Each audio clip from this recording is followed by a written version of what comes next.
చిరంజీవి ప్రస్తుతం నటిస్తున్న విశ్వంబర కంటే నెక్స్ట్ అనిల్ రావుపూడితో చేయబోయే సినిమా కోసమే అభిమానులు ఎక్కువగా వెయిట్ చేస్తున్నారంటే అతిశయోక్తి కాదేమో. ఎందుకంటే అనిల్ ట్రాక్ రికార్డ్ అలా ఉంది. మరి కేవలం ఒక్క ఫ్యామిలీ ఎంటర్టైనర్ చేసి ఇండస్ట్రీ రికార్డులు బద్దలు కొట్టిన ఘనత అనిల్ రావుపూడి సొంతం.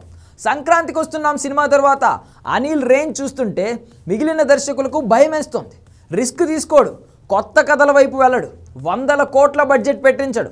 అన్నింటికీ మించి 3 నెలల్లో షూటింగ్ పూర్తి చేసి 6 నెలల్లో సినిమా రిలీజ్ చేస్తాడు. ఒక నిర్మాతకు ఇంతకంటే ఒక దర్శకుడి నుండి ఏం కావాలి? అందుకే అనిల్ రావుపూడి కోసం నిర్మాతలు మాత్రమే కాదు, హీరోలు కూడా పోటీ పడుతున్నారు. ఈ లిస్టులో అందరికంటే ముందు చిరంజీవి ఉన్నాడు. నిజానికి అనిల్ చిరంజీవి కాంబినేషన్లో సినిమా ఎప్పుడో రావాల్సి ఉన్నా అనుకోకుండా ఆలస్యం అవుతూ వస్తోంది. తాజాగా ఇద్దరి కాంబినేషన్లో సినిమా వర్కౌట్ అయింది.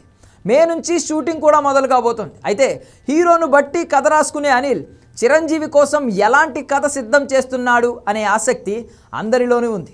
దానికి సమాధానం దొరికిపోయింది. ఇప్పుడు ఇందులో చిరంజీవి డ్యూయల్ రోల్ చేయబోతున్నట్లు ప్రచారం జరుగుతోంది. మెగాస్టార్ కెరియర్లో డ్యూయల్ రోల్ చేసిన సినిమాలు చాలా వరకు సక్సెస్ అయ్యాయి. దొంగ మొగుడు, యముడికి మొగుడు, రౌడీ అల్లుడు, స్నేహం కోసం, ఖైదీ నెంబర్ 150 లాంటి సినిమాలు బాక్సాఫీస్ దగ్గర రఫ్ ఆడించాయి. అందరివాడు, ముగ్గురు మునగాళ్ళు లాంటి సినిమాలు నిరాశపరిచుండొచ్చు, కానీ అందులో చిరంజీవి వింటేజ్ మాస్ యాక్షన్ మాత్రం అదిరిపోతుంది.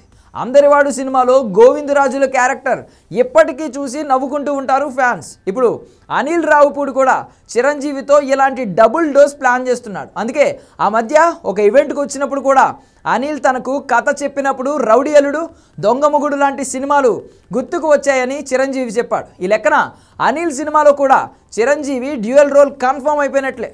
అందులో ఒకటి కంప్లీట్ మాస్ అయితే ఇంకొకటి పూర్తి స్థాయి కామెడీ. 2026 సంక్రాంతికి సినిమా విడుదల కానుంది.